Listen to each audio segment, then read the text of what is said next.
বাংলাদেশ বিষয়াবলী বিষয়ভিত্তিক model test 1/41। প্রাচীন বাংলার ভাগীরথী নদীর তীরে অবস্থিত ছিল রাঢ় বংশ। নিম্নের কোন ব্যক্তি আলেকজান্ডারের সেনাপতি ছিলেন? সেলিওকাস।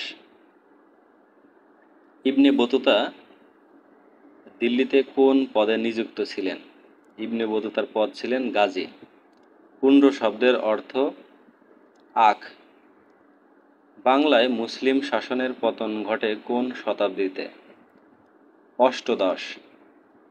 উপমহাদেশে সিভিল সার্ভিস চালু করেন কে? Lord Cornwallis. অবিভক্ত বাংলার শেষ মুখ্যমন্ত্রী ছিলেন শহীদ সোহরাওয়ার্দী। তমদ্দুন মজলিস কোন ধরনের প্রতিষ্ঠান? সাংস্কৃতিক প্রতিষ্ঠান।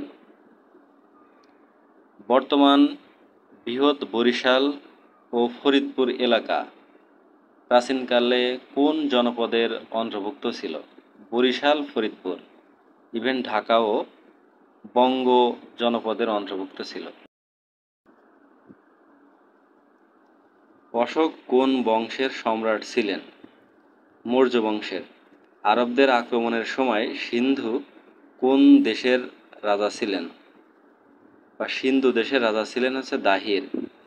ভারতে প্রথম প্রতীক মুদ্রা প্রবর্তন করেন মুহাম্মদ বিন তুগলক। টোডরমল কে ছিলেন? উনি ছিলেন আকবরের রাজস্ব মন্ত্রী।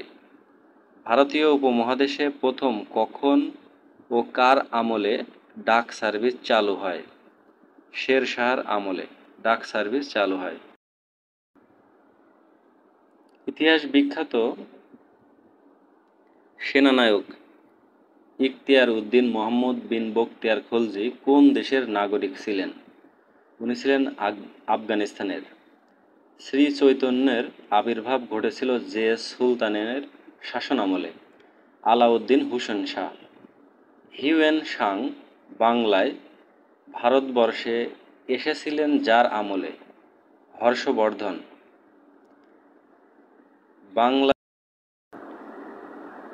বাংলাদেশে ভূঁইয়াদের অভ্যুত্থান ঘটে আকবরের সময়। নবাব সিরাজউদ্দৌলার পিতার নাম কি? জয়নুদ্দিন। কত খ্রিস্টাব্দে ইংল্যান্ডে দি ব্রিটিশ ইস্ট ইন্ডিয়া কোম্পানি স্থাপিত হয়? 1600 সালে।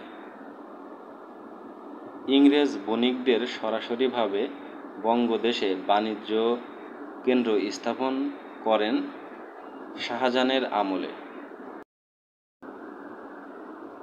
অধীনতামূলক মিত্রতা নীতির প্রবর্তক লর্ড কর্নওয়ালিস।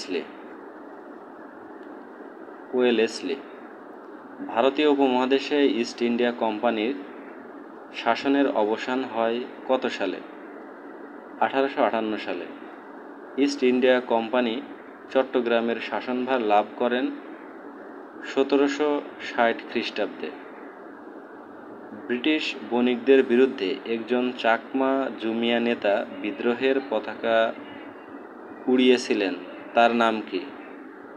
জোয়ান বক্স খাঁ।